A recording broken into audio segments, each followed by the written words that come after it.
est sur le quartier de Palentorchamps, qui est un gros quartier d'habitat social sur la ville de Besançon. C'est un quartier qui évolue avec une population vieillissante, qui est la population d'origine attachée au quartier qui souhaite y rester. Une population nouvelle qui arrive, plus jeune, parfois paupérisée.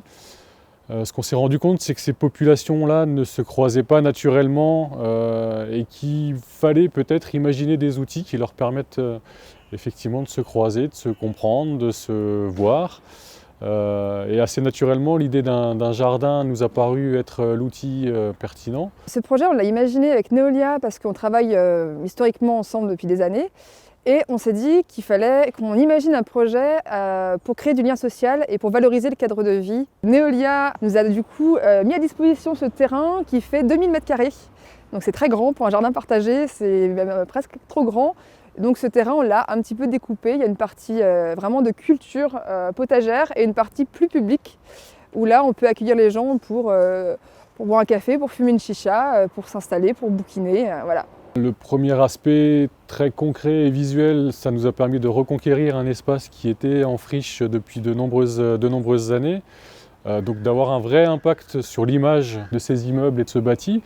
On a aussi participé peut-être à véhiculer une image un peu différente du quartier. Au travers de la communication qu'on a pu faire sur les activités qui avaient lieu sur ce site, voilà, renvoyer un peu une image positive du site et de ses habitants. Aussi avec l'idée et l'envie autour de ce projet de jardin, de pouvoir croiser l'ensemble des partenaires qui interviennent sur le territoire. Un certain nombre de structures, la ludothèque, les écoles, on essaie de sensibiliser beaucoup par le biais des enfants sur ce jardin.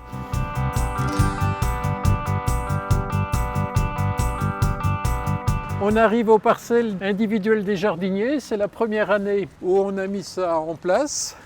Et on a des petites parcelles, à peu près 5 m², donc voilà la mienne. Donc cette année, ça a donné des tomates, des courgettes. Chaque fois que je viens jardiner, il y a toujours des gens qui passent, avec qui on échange. C'est vraiment, je dirais, un prétexte à entrer en relation. Et il y a des gens comme ça qui passaient, qui sont devenus jardiniers, qui disent « Tiens, mais comment ça se fait ?» C'est très facile, il suffit d'adhérer à la MJC Palente et puis vous pouvez venir jardiner ici, et y compris, depuis cette année, même avoir une parcelle individuelle. C'est un lieu de culture avec des cultures potagères, culture des fleurs et tout. C'est surtout aussi, on essaie, nous en tout cas MJC, d'en faire un lieu de culture avec un grand C. C'est-à-dire qu'on y raconte des histoires pendant l'été, on y fait des projets artistiques, donc on voit un petit peu des totems. Voilà, on essaie aussi de faire vivre le lieu autrement que comme un simple jardin, mais aussi comme un lieu où on se retrouve, un lieu où on expérimente, un lieu où on s'exprime et un lieu où en fait on a le droit d'être là en fait. Ce jardin est vraiment une solution pour améliorer son quotidien et pour être participatif au niveau de la vie de tous les jours, de s'alimenter mieux, à peu de frais, pourvu qu'on se donne un peu la peine de travailler la terre. Au plein milieu du quartier comme ça, c'est sûr que ça fait plus plaisir que c'est bien d'avoir des bâtiments et tout, mais c'est bien aussi d'avoir un petit côté vert pour pouvoir respirer, un petit peu côté nature.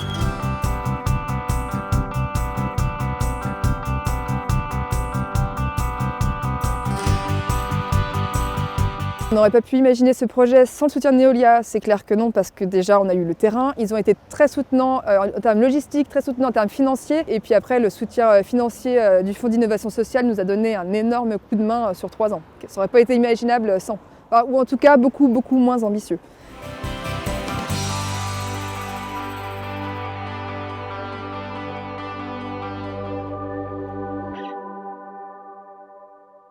Enfin, les jardiniers, en tout cas, quand ils viennent ici, ils disent « mais moi, après ma journée de boulot, ça me fait du bien de penser à rien et d'avoir les mains dans la terre ». Ceux qui ne bossent pas me disent « mais au moins, on arrive au jardin, on ne pense plus à nos soucis ». Moi, je suis persuadée que le jardin, c'est un outil efficace pour soit quand on va bien, mais aussi surtout quand on ne va pas bien.